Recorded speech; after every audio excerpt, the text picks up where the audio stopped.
নমস্কার বন্ধুরা, সকলে কেমন আছো? রিম্পা অ্যান্ড স্তুতি চ্যানেলে তোমাদের সকলকে অনেক অনেক স্বাগত। তো আজকে দেখো আবারও একটি রান্নার ভিডিও নিয়ে চলে এসেছি, মাছের ঝোল রান্না। তো আজকে রান্নাটা আমি করছি না, শাশুড়ি মা করছেন। তো সেই রান্নারই কিছু মুহূর্ত তোমাদের সাথে শেয়ার করে নিচ্ছি। শাশুড়ি মায়ের হাতের রান্না অসাধারণ।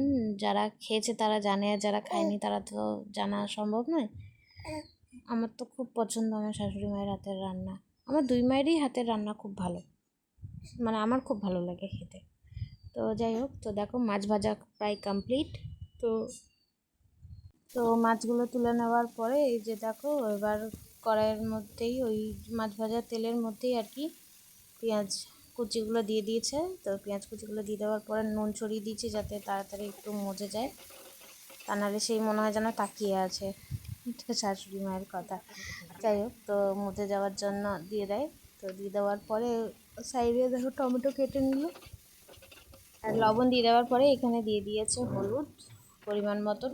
হলুদ দিয়ে দেওয়ার পরে এই যে একটা মশলা রেডি করে রেখেছে, মশলাটার মধ্যে বেসিক্যালি হলুদ আছে, লঙ্কা গুঁড়ো আছে, তারপরে তোমার ধনে গুঁড়ো, জিরে গুঁড়ো, আর আছে একটু পেঁয়াজ আদা রসুনের পেস্ট। তো ওইগুলোই মানে এক জায়গায় করে নিয়েছে। তারপরে এরপরে এর মধ্যে দিয়ে দেবে। তো দেখো ওই যে টমেটোটা কেটে রেখেছিল দুটো টমেটো, তো টমেটোগুলো দিয়ে দিয়েছে। টমেটোগুলো দিয়ে এবার খুন্তি দিয়ে একটু ম্যাশ করে নিচ্ছে। আর যেহেতু ওখানে লবণ দেওয়া আছে তার জন্য এটা গলতে বেশি সময় নেবে না। তো একটু বেশ গলা গলা হয়ে গেলে এই পেস্টটা এর মধ্যে দিয়ে ভালো করে কষাবে মা। কষাতে কষাতে একটু একটু করে জল দিয়ে দিয়ে কষাবে, তাহলে মশলাটা লেগে যায় না, আর ভালো মানে কষানো হয় অনেকক্ষণ ধরে। শাশুড়ি মা এইভাবেই রান্না করেন। তো এক একজনের রান্নার স্টাইল এক এক রকমের হয়, তার জন্যই হয়তো মানে রান্নার টেস্টের হেরফের হয়, তাই না? মানে এক একজনের হাতে সেম রান্নাই কিন্তু টেস্ট অন্য হয়। তো আমার ভিডিওগুলো তোমাদের কেমন লাগছে অবশ্যই জানিও, আর ভালো লেগে থাকলে অবশ্যই কমেন্টও করো। আর চ্যানেলে যারা নতুন ভিজিট করছো প্লিজ চ্যানেলটিকে সাবস্ক্রাইব করে যেও, আর পাশে থাকা বেল আইকনটা টিপতে ভুলো না। এতে করে আমি যখনই কোনো ভিডিও আপলোড করব তার নোটিফিকেশান সবার আগে তোমাদের কাছে পৌঁছে যাবে। তো তোমরা কে কীভাবে মাছের ঝোল রান্না করো অবশ্যই কমেন্ট করে জানাবে। যদি অন্য রকমের হয় সেটাও ট্রাই করে দেখব।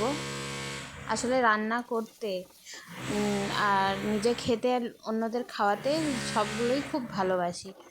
তো তার জন্যই রান্না নিয়ে মাঝে মাঝে এক্সপেরিমেন্ট করি। তো যেহেতু এখন ভিডিও বানানো শুরু করেছি, তাই আশা করছি তোমাদের সাথে সব রকমই শেয়ার করতে পারবো। যখনই কোনো নতুন এক্সপেরিমেন্টাল রান্না করব তোমাদের সাথে নিশ্চয়ই শেয়ার করব। তো আগের দিনে যেমন একটা ভিডিও আমি ছেড়েছিলাম, ওই কারি পকোড়া বানিয়েছিলাম। তো কারিটা বানিয়েছিলাম তোমার যেমন হয় সেরকম, কিন্তু পকোড়াটার মধ্যে টুইস্ট দিয়েছিলাম। তো কীভাবে বানিয়েছিলাম সেটা জানতে হলে অবশ্যই আমার চ্যানেলে দেওয়া আছে, তোমরা ভিজিট করে ভিডিওটা দেখে নিও, তাহলে বুঝতে পারবে। আর খেতে অসাধারণ হয়েছিল, আর মাছের ঝোলটা ছিল অসম। শাশুড়ির হাতের রান্না তো খুব সুন্দর, আগেই বললাম। তো দেখো মায়ের রান্না প্রায় হয়ে এসছে। তো আজকের ভিডিও এই পর্যন্তই, আজ আসি, টাটা।